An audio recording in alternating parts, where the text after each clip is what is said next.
వికలముగ వ్యవహారమందున గడుచుచున్నది ఓయి మనసా. కాలాన్ని జాగ్రత్తగా దైవానుభూతికై వినియోగపరచుము మనసా.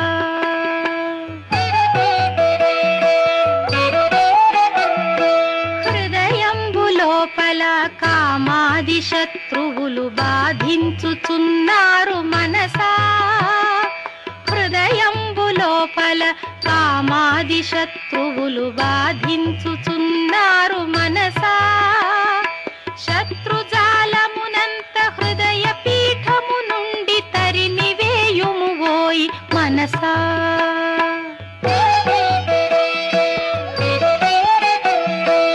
ఆహారమందున నిద్రాదులందున మితము తప్పకు ఓయి మనసా.